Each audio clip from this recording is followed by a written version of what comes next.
जब दिल से धुआं उठा, बरसात का मौसम था। 100 दर्द दिए उसने, जो दर्द का मरहम था। हमने ही सितम ढाए, हमने ही कहर तोड़े। दुश्मन थे हम ही अपने, औरों में कहां दम था। Yes, doctor Ravi here. क्या? मर गया? कैसे मर गया? उसके पेट में दर्द हो रहा था, उसे अपेंडिक्स की प्रॉब्लम थी, इसलिए डॉक्टर सिन्हा को उसे ऑपरेट करना पड़ा। लेकिन बच्चे ने ऑपरेशन टेबल पर ही दम तोड़ दिया। मेरे पेशेंट को ऑपरेट करने से पहले तुम लोगों ने मुझे इन्फॉर्म क्यों नहीं किया? सर, इमरजेंसी इतनी थी कि उस वक्त आपको बुलाना। बच्चे की बॉडी कहां है?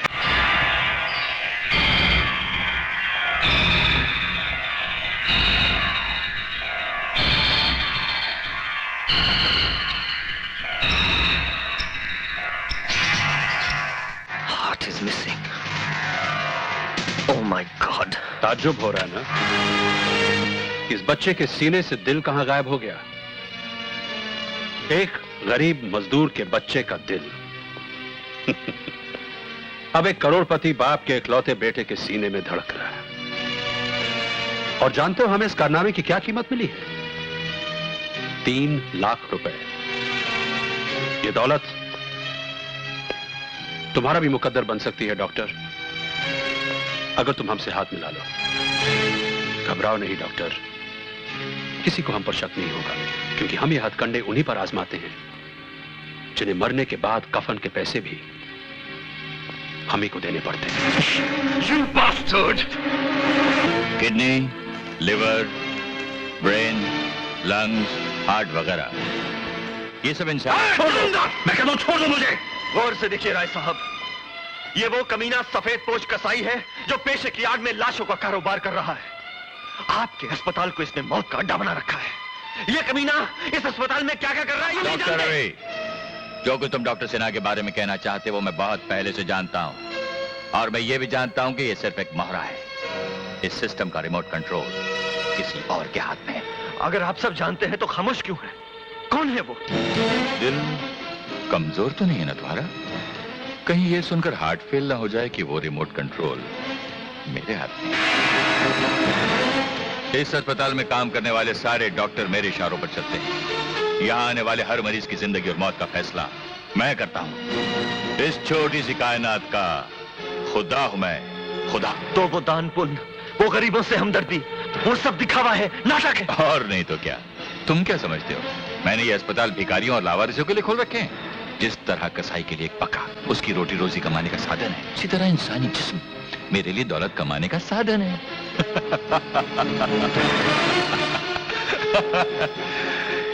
कितनी अजीब बात है ना डॉक्टर रवि।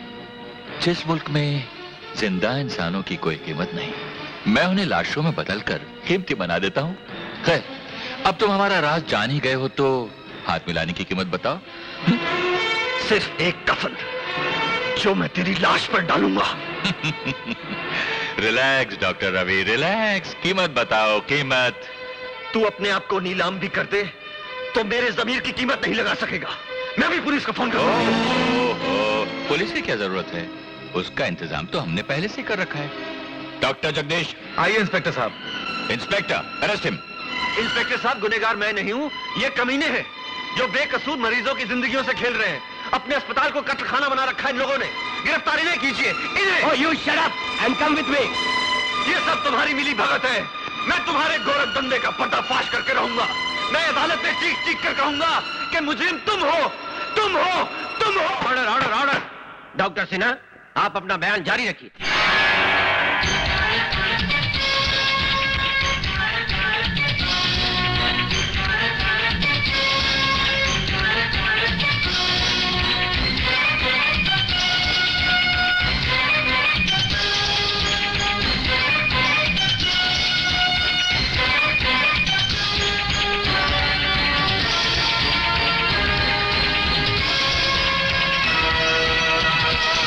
मेरे खिलाफ एक मुकम्मल साजिश है योर ऑनर।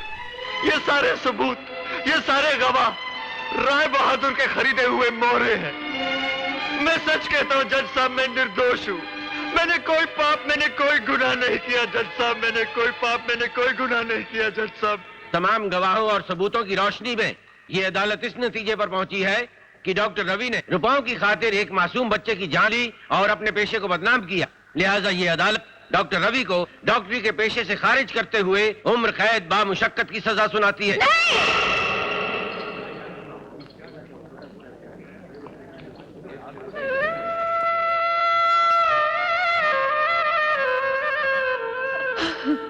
रवि मल्होत्रा, सारे डॉक्टर नहीं कसाई है तू। सैकड़ों बेगुनाह इंसानों का खून किया तूने। तुझे उम्र कैद नहीं, फांसी होनी चाहिए। जिंदा रहने का हक नहीं है साले तुझे। मारो साले को, मारो, मारो, छोड़ो मत साले को, मारो। साले मासूम बच्चों की जिंदगी में खेलता है, ह्यूमन ऑर्गन की स्मगलिंग करता है। अरे उसके बाद छोड़ा नहीं साले को, मारो, कुत्ते की तरह मारो उसको साले को। अबे ज्यादा कहा है साले, कसाई के बच्चे, छोड़ो मत इसको। अरे इसको क्या मार रहे हो? इसके बच्चे को छीन लो, इसके बच्चे के टुकड़े टुकड़े कर दो। जो मेरे बच्चे को हाथ लगा दो। जाओ, मैं कहता हूँ रुक जाओ। इंस्पेक्टर साहब ने रोकिए, ये मेरे बच्चे को मार डालेंगे। छोड़ दो मेरे मुन्ना को। रुक जाओ बेटे, रुक जाओ। मेरे बच्चे को छोड़ दो, छोड़ दो, इन लोगों को छोड़ दो। छोड़ दो तेरे बच्चे।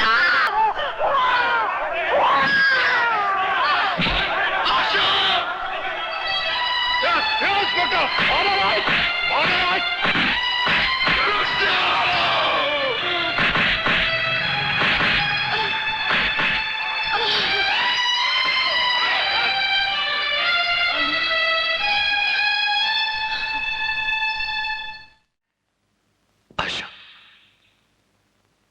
जी तुम ये शहर छोड़कर चली जाओ। क्या?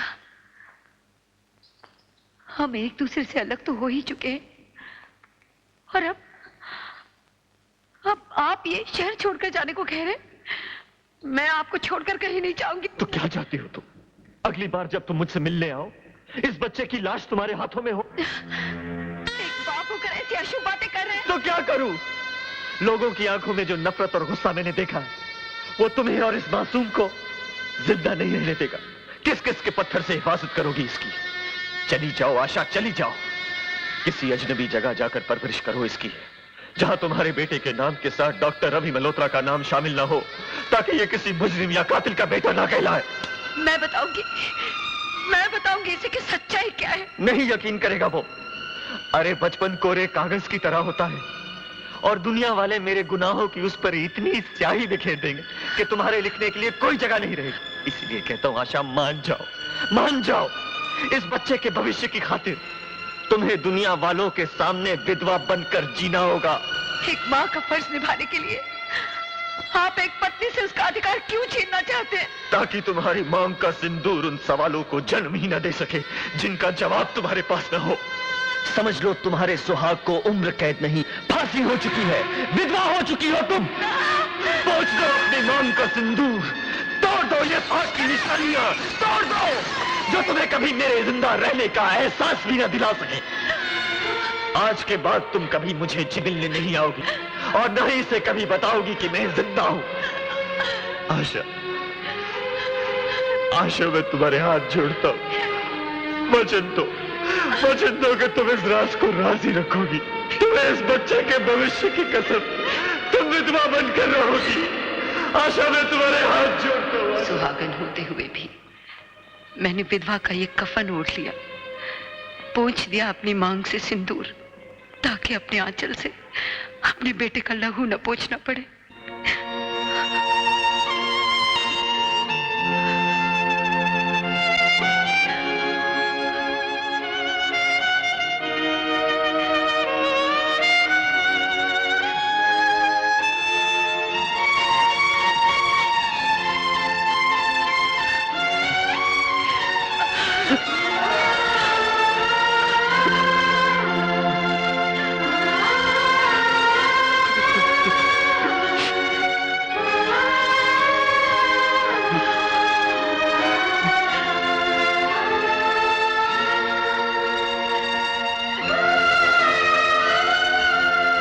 बदकिस्मती की सलाखें थी वो, जिसके एक तरफ तू घुट घुट के जीती रही और दूसरी तरफ मेरा बेगुनाह बाप तड़पता रहा। लेकिन अब ये जुल्म और नहीं होगा।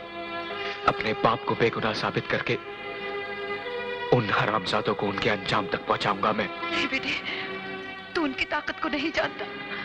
बहुत खतरनाक है वो लोग। तू इसलिए डर रही है ना कि तेरा एक ही सहारा है, लेकिन इस सहारे को बैसाखी की तरह नहीं, तलवार की तरह इस्तेमाल कर मां, तलवार की तरह। मुझे आशीर्वाद दे मां।